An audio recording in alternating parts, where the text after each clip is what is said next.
ఓం నమో శ్రీ లక్ష్మీ వెంకటేశ్వరాయ శ్రీ మహాగణాధిపతియే నమః.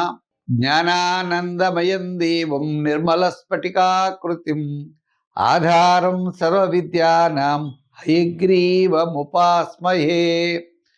ప్రేక్షకులకు నమస్కారాలు తెలియజేస్తూ మనం ఈ వారం రాశి ఫలాలు తెలుసుకుందాం. 14వ తారీఖు అంటే మరి డిసెంబర్ 14 నుంచి డిసెంబర్ 20వ తారీఖు వరకు ఉన్న గ్రహాల యొక్క పరిస్థితిని అనుసరించి మనం రాశి ఫలాలు తెలుసుకుందాం. అయితే మరి ఇప్పుడు ప్రస్తుతం మనకి చంద్రుడి యొక్క విషయానికి వచ్చినట్లయితే తుల, వృశ్చిక, ధనుర్రాశుల్లో ఈ యొక్క చంద్ర సంచారం ఉంటుంది. వృశ్చిక రాశిలో మరి సూర్యభగవానుడి యొక్క సంచారం వృశ్చిక రాశిలో ఉన్నది. అక్కడి నుండి ధనుర్రాశిలో ప్రవేశం జరుగుతుంది. అంటే ధను సంక్రమణము అంటాం. ధనుస్సు సంక్రమణ అనేది మనకి 15వ తారీఖు స్టార్ట్ అవుతుంది కాబట్టి అంచేత సూర్యభగవానుడు ధనుర్రాశిలో ప్రయాణం సాగిస్తాడు. ఇంకా కుంభరాశిలో రాహు, సింహరాశిలో కేతు, గురుడు మిథున రాశిలో, ఈ విధంగా గ్రహాల యొక్క సంచారం శని చూసినట్లయితే మీనరాశిలో. ఈ సంచారాన్ని బట్టి మనం గోచార ఫలితాలు తెలుసుకుందాం. మనం ఈ వారం రాశి ఫలాలు తెలుసుకుందాం. ధనుర్రాశి. ఈ ధనుర్రాశి వారికి ఈ వారం చాలా ప్రోత్సాహకరంగా ఉంది. గత 4 వారాల కంటే ఈ వారం చాలా అనుకూలంగా ఉంది. చంద్రుడు లాభ, వ్యయ, జన్మస్థానాల్లో సంచారం,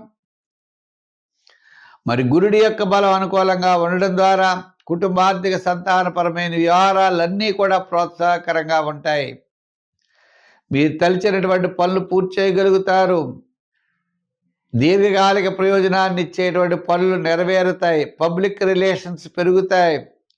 వార ప్రారంభంలో ఒక ముఖ్యమైన వ్యవహారం లాభిస్తుంది. వారం మధ్యలో అకాల భోజనము, శ్రమ, వారాంతం శుభరూపమైన పుణ్యరూపమైనటువంటి కార్యక్రమాల్లో పాల్గొంటారు.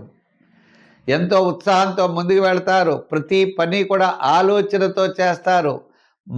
ప్రతి పని యందు కూడా మీకు శ్రద్ధ, నైపుణ్యం ఉంటాయి. మనస్సు నిర్మలంగా ఉంటుంది. ఏది పట్టుకుంటే దాన్ని విజయం సాధించాలనే పట్టుదల మీలో పెరుగుతుంది.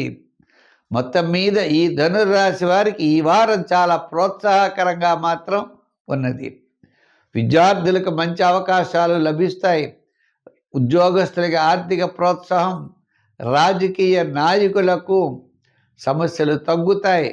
వృత్తుల వారికి ఆర్థికపరమైన డెవలప్మెంట్స్ ఖచ్చితంగా కనపడుతున్నాయి.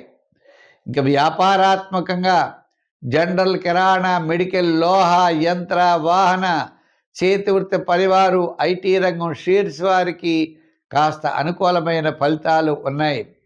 సంఖ్యల్లో 3, రంగుల్లో ఎరుపు. ఆరాధనలో మీరు తప్పనిసరిగా అమ్మవారిని పూజించండి. అమ్మవారి గుడికి వెడుతూ కుంకుమ పూజ చేయించండి. కుంకుమ పూజతో పాటు ఎర్రని వస్త్రాన్ని అమ్మవారి యొక్క దేవాలయంలో శుక్రవారం నాడు ఇవ్వండి. మంచి ఫలితాలు ఉంటాయి.